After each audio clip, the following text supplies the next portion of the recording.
Hello, my name is Envy, and today's video is a little something different. Today I'm going to show you a commander deck with Athreos the Shroud-Veiled at the helm. This deck is a ton of fun, and it is perfect if you love enter the battlefield effects, stealing your opponent's stuff, and taking complete control of the battlefield. Also, this deck is part of the Cheap as Hell series, meaning every single card in the deck is under $5, and anything over $2 will have its price on screen. Now, I could go over every expensive card worth adding, but instead I'm going to leave it up to you to decide if pricey cards are worth it. The first card we need to go over is of course Athreos. Athreos costs 6 mana, which is a lot for Commander, but we run plenty of ramp to cast him, and the fact that he's indestructible and not even a creature half the time means he usually sticks around once you cast him. The really sweet part of the card though is the coin counters. On your end step, you can put a coin counter on any other target creature, and as long as you control Athreos, when that creature dies or is put into exile, it comes back under your control. This not only means you can steal your opponent's stuff by putting coin counters on them and then destroying them, you can also put coin counters on your own creatures so that they come back when they die. This deck is built to take advantage of this mechanic in both ways. Let's start with the most synergistic cards. Abhorrent Overlord, Bone Shredder, and Shadowborn Demon all have powerful enter the battlefield effects that come with their own sacrifice outlets, meaning you can put a coin counter on them every turn, then sack them for value. Because not all of our creatures can sack themselves, we also run Viscera Seer, Soldevi Adnate, and Carrion Feeder as cheap sack outlets, allowing us to cause the deaths of our creatures with coin counters and getting their ETB effects on command. Almost every creature in our deck has a powerful ETB effect. For starters, we run Angel of Despair, Meteor Golem, and Ashen Rider to get rid of any type of permanence. We also run Cavalier of Dawn and Cavalier of Night, as they both have powerful ETBs and death triggers. Necrotol, Overseer of the Damned, Shriekmaw, and Ravenous Chupacabra can each destroy our opponent's creatures on ETB, keeping the board clear. Solemn Simulacrum and Knight of the White Orchid both allow us to ramp on ETB, allowing us to get to our commander faster. Dusk Legion Zealot, Spirited Companion, Throbbing Inspector, and Wall of Omens each give us card draw whenever they enter the battlefield, allowing us to keep our hand full.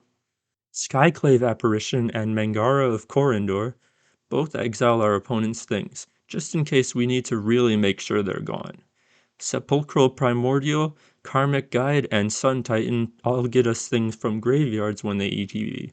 To benefit even more from all these ETBs, we also run Flicker Wisp, Charming Prince, and Restoration Angel to flicker our creatures and get even more value.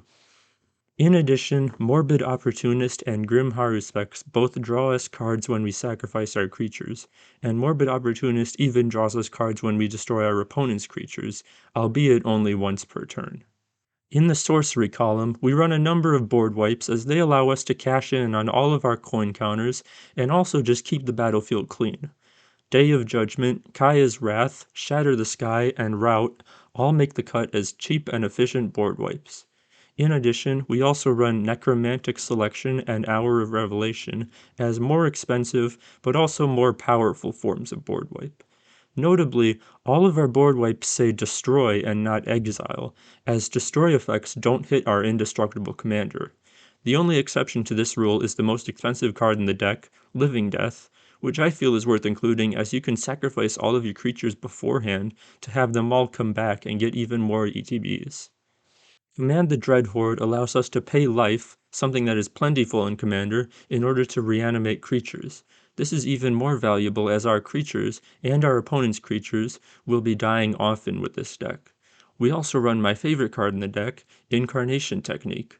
You almost always want to demonstrate with this card, as your opponent's copy will resolve before either of your copies, and it's highly likely that somewhere in the top 10 of your library, you'll find at least one creature with an ETB effect that can destroy whatever your opponent got. Settle Beyond Reality allows us to both remove something annoying and also flicker one of our creatures with an ETB effect. And lastly, Read the Bones is just efficient card draw. In the instant category, we run Dark Ritual to cast our commander earlier, Ephemerate to flicker our creatures more, Swords to Plowshares for removal, and Village Rites as an additional sack outlet. All pretty self-explanatory. For enchantments, we run 2 sagas, Elspeth Conquers Death and The Eldest Reborn. Both of these allow us to keep the board clear and then later bring back something from a graveyard. Very efficient.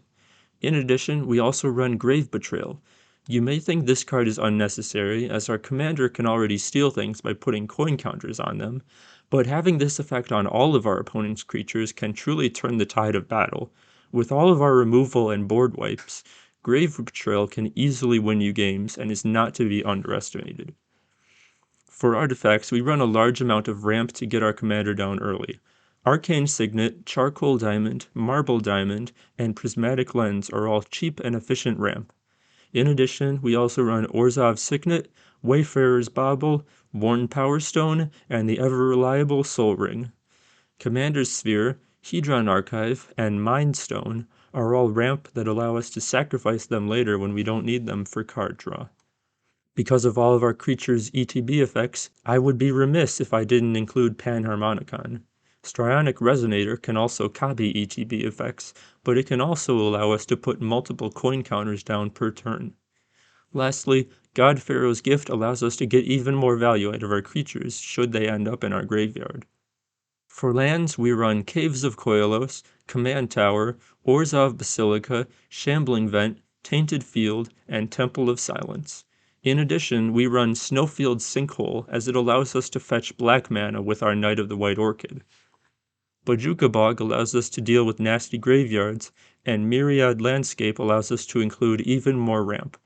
Finally, High Market and Hostile Hostel provide us even more sack outlets that are incredibly hard to get rid of.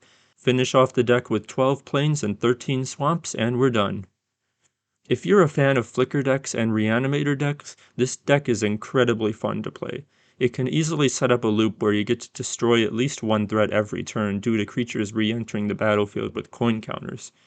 In a game with many players, this often means you need to be resourceful with your removal and use politics to your advantage, but you can still steal games a decent amount of the time. Definitely recommend if you think it's your style.